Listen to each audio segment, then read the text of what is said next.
Hello, I'm Siska Becker. Welcome to Your World. This is our special program on TVRI World where we compile different stories from different parts of the world. This is your chance to know what's going on around the world from your couch. Let's begin with this week's Your World.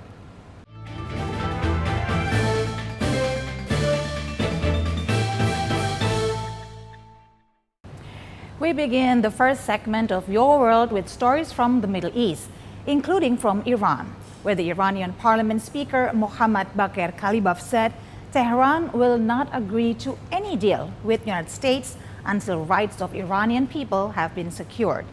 Meanwhile, from Gaza, the Ministry of Health in Gaza reports on the crisis caused by shutdown of deteriorating electrical generators at Al-Aqsa Martyrs Hospital in Deir al-Balah. We have more details on those stories and more.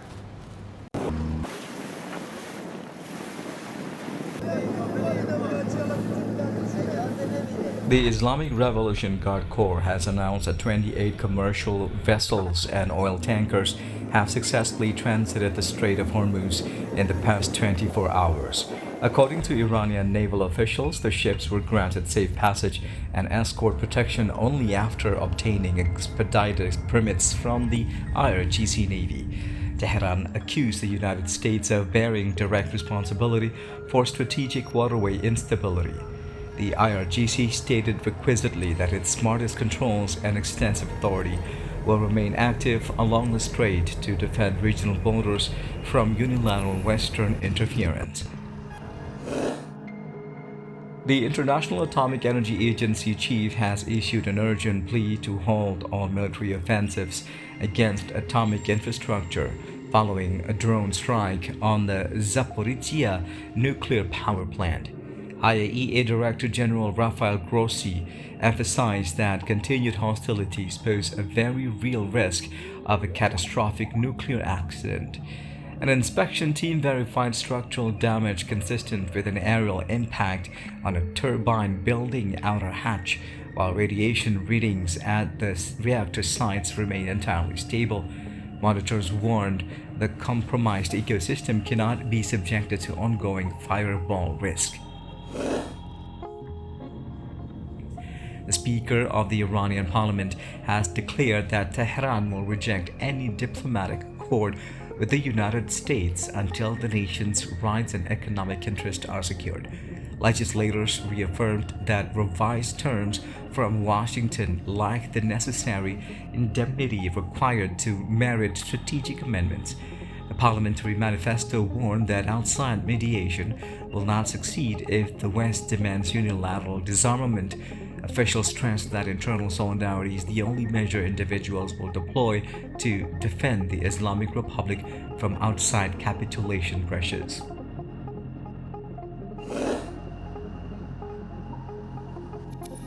Military advisor Mohsen Rezai has stated categorically that Iran has absolutely no intention of making concessions or compromises to the United States amid tense mediation efforts. Rezai reiterated that the government will not allow its defense manifesto to be placed in a disadvantaged regional position, while foreign ministry representatives confirmed that core trans-border talks continue to prevent broader war escalation. Deep contradictions remain. Tehran warned discussions concerning frozen revenue and nuclear capacity must recognize Iran's total regional autonomy.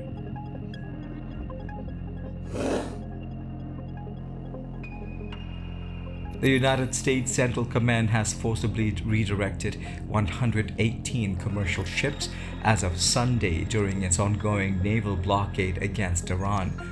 U.S. Maritime Accord enforcers have also reportedly disabled 5 vessel operations attempting to evade transit restrictions in regional waterways.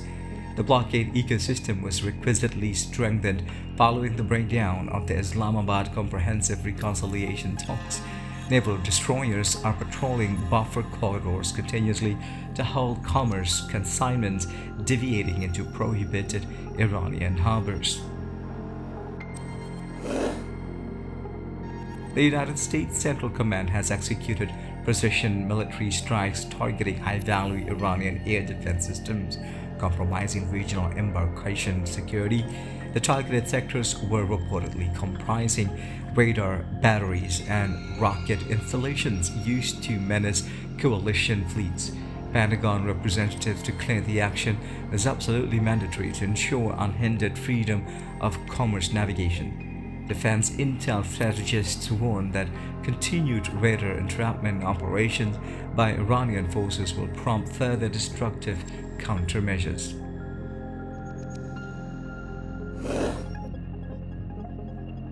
Vivid images of massive Iranian missile launches have emerged as Tehran demonstrated its extensive tactical ballistic force in response to maritime encirclement.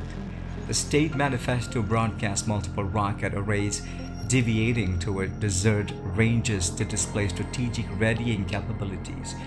Military officials noted the missile deployments serve as an emphatic warning that internal assets can reach destinations across adjacent seas. The force surge has intensified regional gas and expedition uncertainty amid high-stakes blockade counteraction.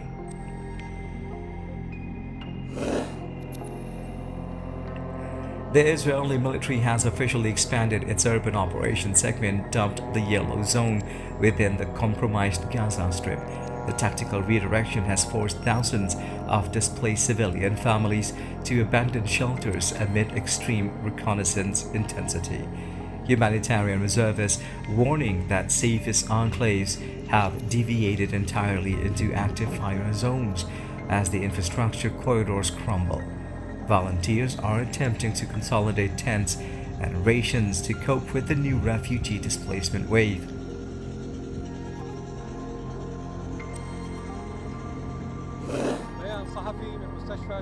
The Al-Aqsa Martyrs Hospital is facing a devastating operational failure amid an unprecedented energy and fuel supply shutdown.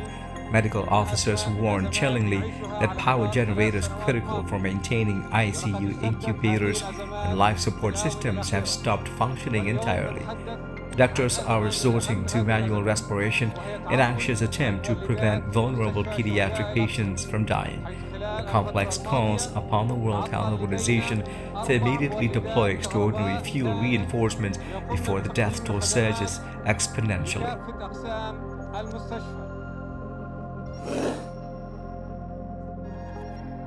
Thousands of displaced Lebanese refugees are trapped in extreme destitution as airstrikes and artillery barrages escalate along the Zahrani River Valley.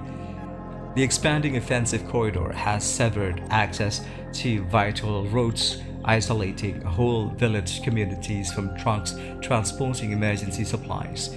Temporary encampments lack basic sanitation and requisite pharmaceutical amenities, intensifying pathogen risks.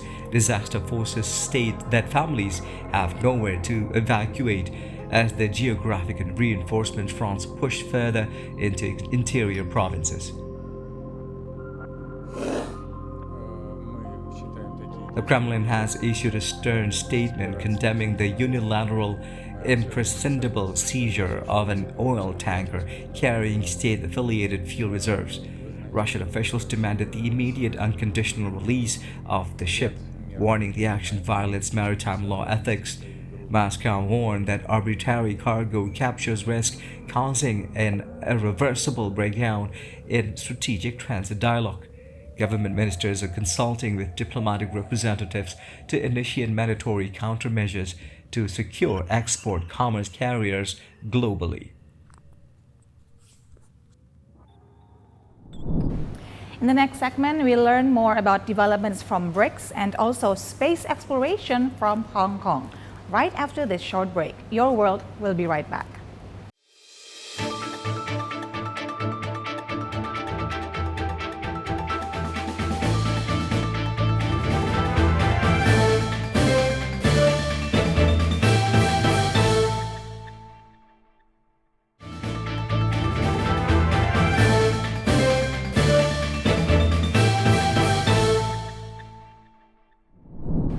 For our next segment in Your World, we'll start in India, who outlined its cultural priorities under the 2026 BRICS chairmanship, with a focus on heritage conservation, the creative economy, and sustainable development.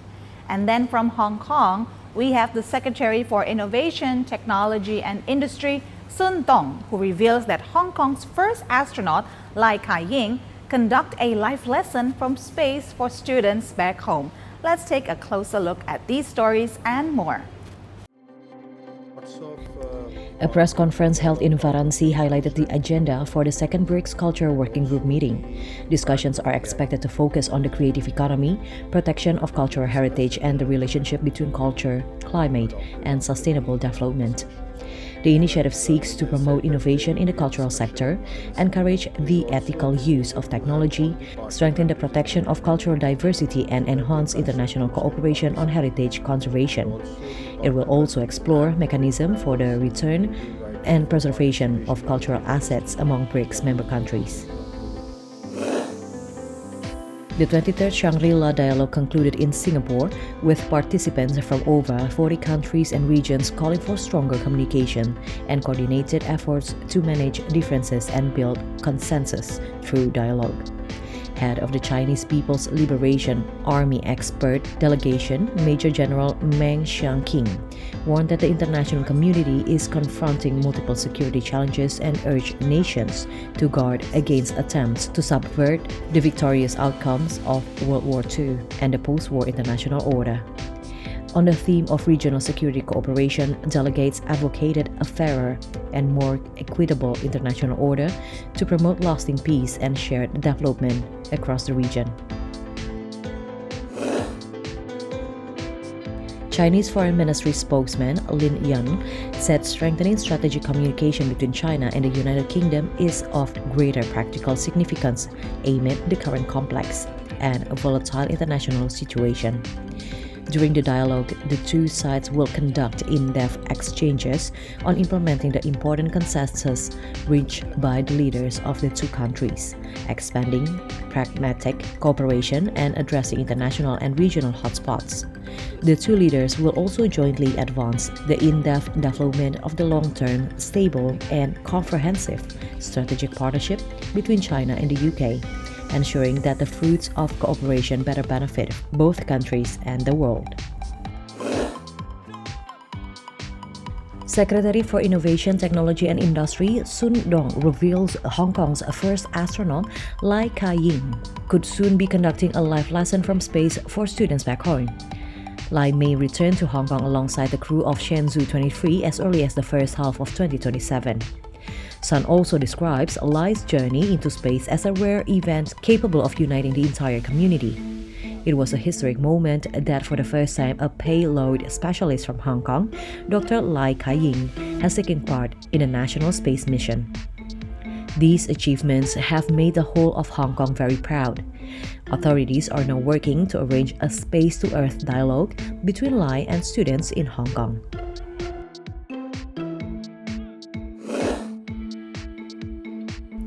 By exploring integrated development of AI and power study, South China's technology hub, Shenzhen, in Guangzhou province is addressing AI's growing power demand with greener electricity supply and building smarter power grids with AI empowerment.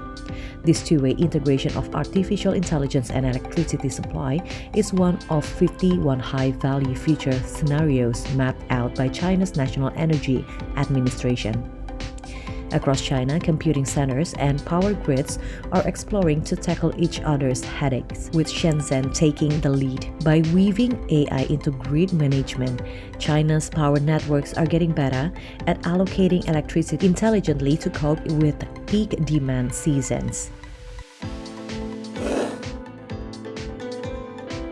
AI-powered robotic systems developed by Turkish scientists are helping farmers with field work. The autonomous systems carried out many tasks from planting to spraying, reducing human labor. Developers say the technology is expected to spread across Turkey in a short time. A team led by Professor Kainer Koch at Ankara University developed robots that can perform multiple tasks with minimal labor. An AI-supported autonomous spraying robot can operate for 6 hours without interruption and runs on electricity. With the necessary investment, the systems are expected to reach farmers in Turkey and abroad in the near future.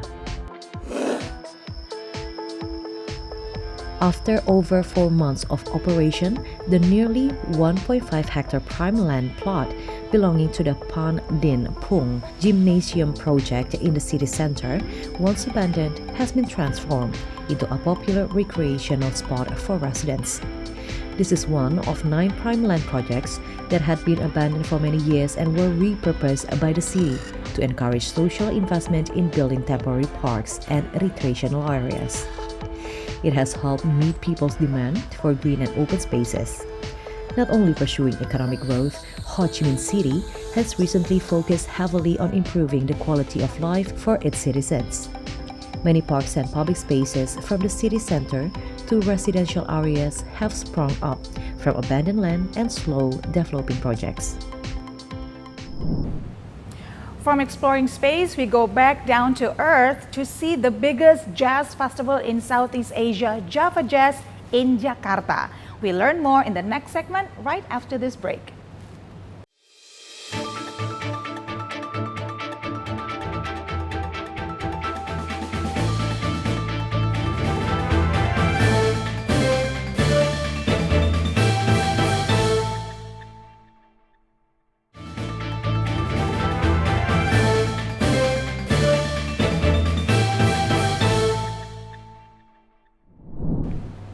We've reached the last segment of Your World, and now we go to Jakarta, where the Java Jazz Festival is receiving rave reviews after moving to its new home at Pantai Indah Kapuk, or PIK 2.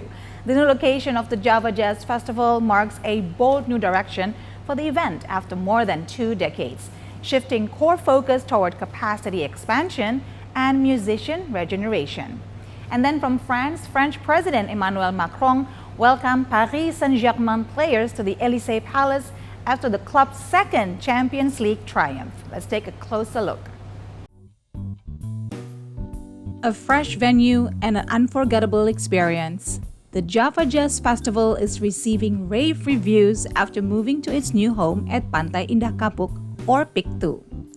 The new location of the Java Jazz Festival at nice PIK 2 area marks a bold new directions for the event, after more than 2 decades, shifting the core focus toward capacity expansion and musician regeneration. The venue change does not merely shift the geographic location, but also transforms the entire festival experience through a seamlessly open and integrated design.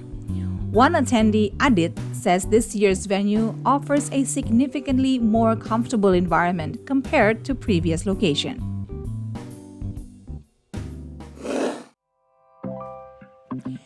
Jakarta marked Vesak Day 2570 BE with the illumination of Jakarta, Glow of Peace. The program at the Hotel Indonesia Roundabout from May 28 to June 1. The event transformed one of the capital's most iconic landmarks with light installations and Buddhist-themed ornaments to promote a message of peace and harmony. The celebration combined art, cultural performances, and spiritual activities, attracting large numbers of visitors to central Jakarta. The festivities drew both Buddhist worshippers and members of the general public who gathered to enjoy the unique atmosphere.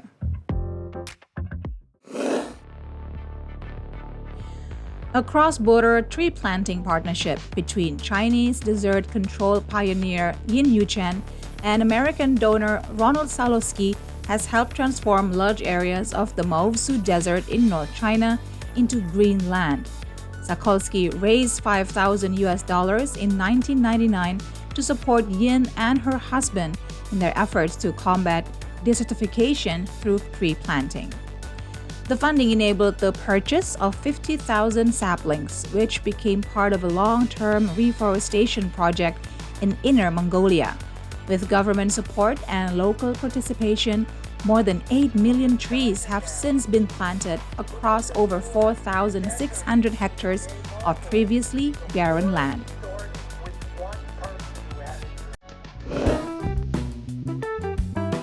A newly opened desert resort in Shuanghe, Xinjiang Uyghur Autonomous Region has quickly emerged as a popular tourist destination, attracting large numbers of visitors. The resort features a desert camping base, an off-road track, and a family sand play area designed to enhance the travel experience. Visitors can also enjoy cultural performances, watch cross-country races, and experience local traditions through interactive activities. Resort management said daily visitor numbers average around 5,000 and can exceed 10,000 during peak periods.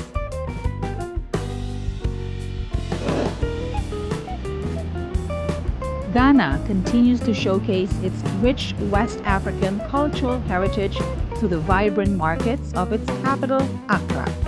Visitors to the Accra Art Center can find a wide range of handmade products, including leather bags, wooden carvings, textiles, and decorative items created by local artisans. Brightly colored garments and accessories reflect the region's artistic creativity and traditional craftsmanship. Wooden masks, geometric designs, and carefully woven fabrics remain among the most popular attractions for tourists. The market also features the famous Kente fabric, which represent the history, cultural heritage, and identity of West Africa.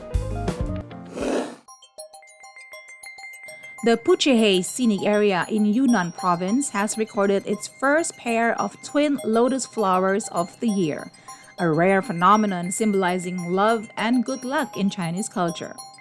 The two lotus buds are growing side by side on a single flower stalk and are expected to bloom soon.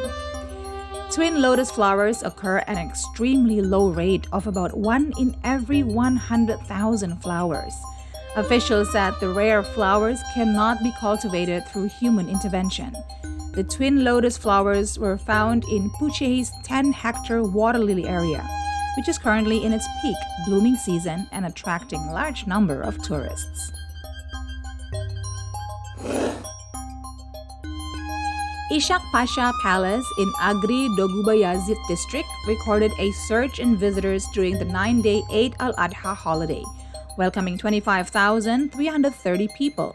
The historic landmark is listed on UNESCO's tentative World Heritage List and continues to attract both domestic and international tourists.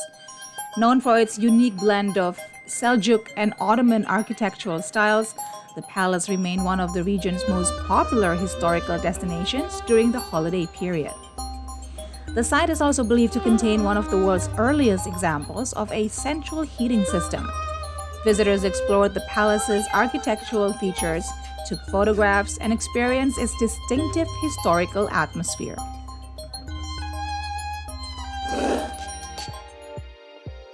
Insekaya village in Bitlis, located on the shores of Lake Van, is attracting growing numbers of local and international visitors. The village has become a popular summer destination thanks to its natural landscapes, calm bays, and outdoor recreational activities. The historical Insekaya caves, carved into rocks and dating back to the Urartu period, continue to draw visitors interested in history and nature. The Bapir Ikal Shrine, also known as Hussein Dede Shrine, remains an important site for faith tourism throughout the year.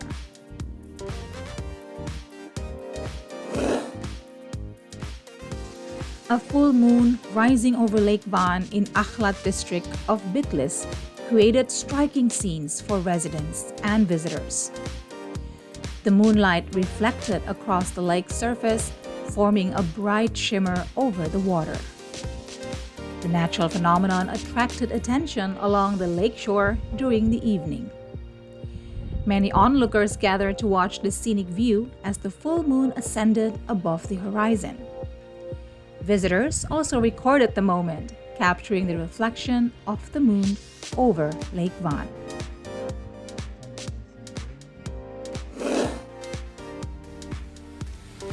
The Da Nang International Fireworks Festival has officially opened, marking the start of a major summer event featuring 10 teams from around the world. Recognized by Travel Plus Leisure as one of the 9 most worthwhile summer festivals globally, the event is expected to attract large numbers of visitors. Vietnam and China opened the competition with performances combining light, music, and art. The Vietnamese team presented a display inspired by the story of Da Nang City, while the Chinese team showcased a performance titled Flower of the Orient.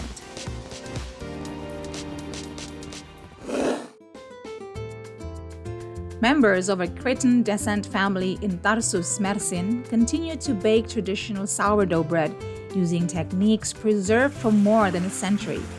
The tradition originated with Turkish families who migrated from Crete to Anatolia in the late 19th century and brought their cultural heritage with them.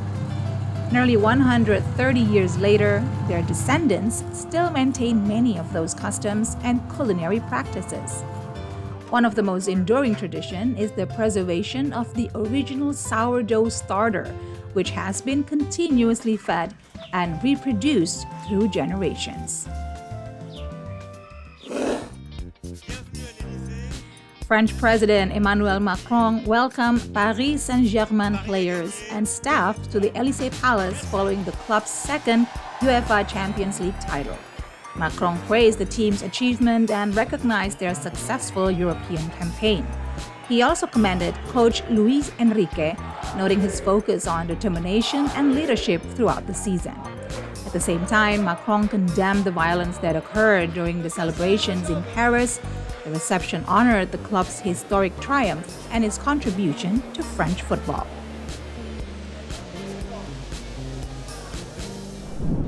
And that concludes Your World for this week.